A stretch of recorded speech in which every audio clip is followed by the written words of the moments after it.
এই তো মাত্র কয়েক মাস আগের ঘটনা। আগুন জ্বলছে গোটা মিয়ানমার জুড়ে। গোলাগুলি আর মর্টার শেলের বিকট শব্দে কাঁপছে সীমান্তবর্তী এলাকাসহ গোটা দেশ।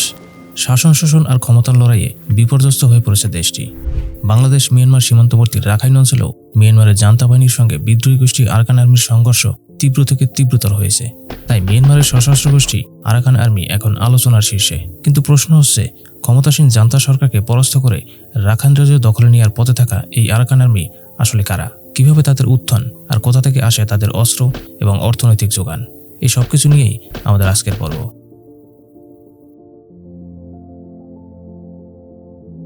মিয়ানমারে বাংলাদেশ ভারত সীমান্তবর্তী রাখাইন প্রদেশটি ইতিহাসে আরাকান নামে পরিচিত।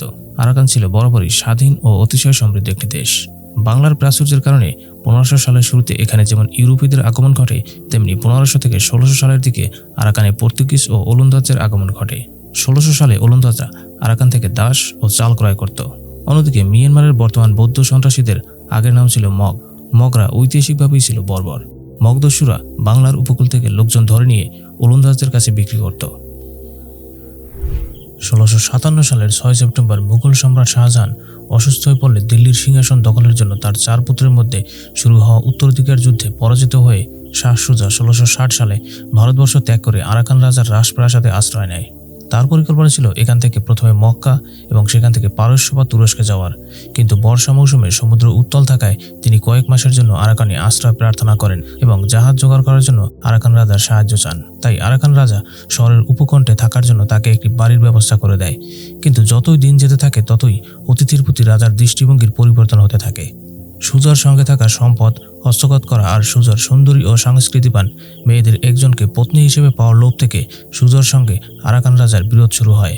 এই কারণে আরাকান রাজা শাহ সুজাকে তার পরিবার ও দলবল সহ নিপীড়ন করে হত্যা করে। শুধু সামান্য কয়েকজন গ্রাম অঞ্চলে পালিয়ে গিয়ে নিদারুণ হত্যাযজ্ঞ থেকে নিস্তার পায়, কিন্তু কোনো মুঘল রাজকুমার বা রাজকুমারী কেউ জীবিত ছিল না। শাহ সুজাকে হত্যার কারণে দীর্ঘ সময় ধরে লোকাল আরাকান রাজাদের মধ্যে কোন্দল শুরু হয়। আর এই সুযোগে 1784 সালে বর্মী রাজা আরাকান দখল করে নেয়। বর্মী রাজা অত্যাচারে আরাকান রাজা পালিয়ে কক্সবাজারে আশ্রয় নিয়ে বর্মীদের বিরুদ্ধে বিদ্রোহ ও আন্দোলনের নেতৃত্ব দেয়। তার মৃত্যুর পর তার ছেলে সিনিপিয়ার নেতৃত্বে আরাকান বিদ্রোহ তুঙ্গে পৌঁছে যায়। 1811 সালে সিনিপিয়ার বাহিনী রাজধানী ছাড়া গোটা আরাকান দখলে নিলেও তারা পরাজিত হয় বর্মী সেনাদের কাছে। পরবর্তীতে 1824 সালে ইস্ট ইন্ডিয়া কোম্পানি বার্মা দখল করে নেয়। এরপর দীর্ঘ 100 বছর পর্যন্ত আরাকানিরা অনেকটা স্বস্তিতে ছিল। কিন্তু 1942 সালে দ্বিতীয় বিশ্বযুদ্ধে জাপানিদের হাতে ব্রিটিশ সেনাদের পরাজয়ের মাধ্যমে বার্মা জাপানিদের অধীনে চলে যায়। তখন জাপানি সেনারা 1,70,000 থেকে প্রায় 2,50,000 মানুষকে হত্যা করে, যাদের উল্লেখযোগ্য সংখ্যা ছিল আরাকান মুসলিম। অবশেষে 1945 সালে ব্রিটিশরা পুনরায় বার্মা দখল করে। এরপর 1948 সালে ব্রিটিশদের কাছ থেকে মিয়ানমার স্বাধীনতা লাভের পর রাখাইন বা আরাকান হয় নতুন ফেডারেল প্রজাতন্ত্রের একটি অংশ। আর মিয়ানমারের স্বাধীনতার পর থেকে তেলসহ অন্যান্য প্রাকৃতিক সম্পদে ভরপুর রাখাইন প্রদেশটি যেন লুটপাট ও শোষণ বঞ্চনার এক ইতিহাস হয়ে দাঁড়ায়।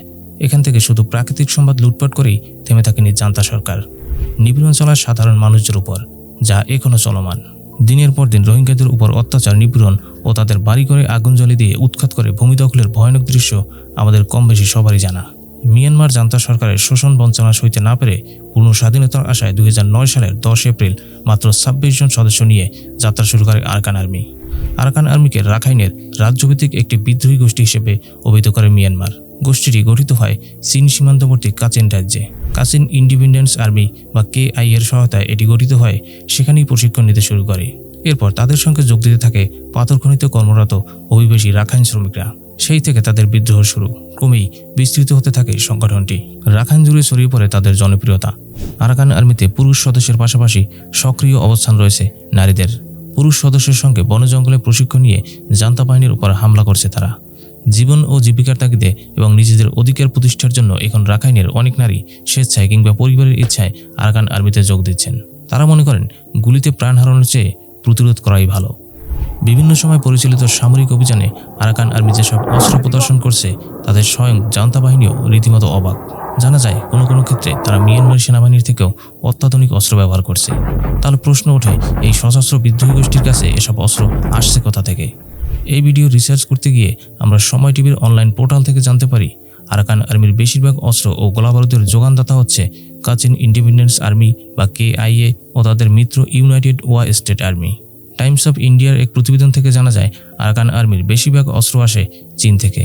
দক্ষিণ এশিয়া ভিত্তিক একটি সামরিক সূত্র বলছে চীন আরাকান আর্মিকে 95% অর্থ দিয়ে থাকে।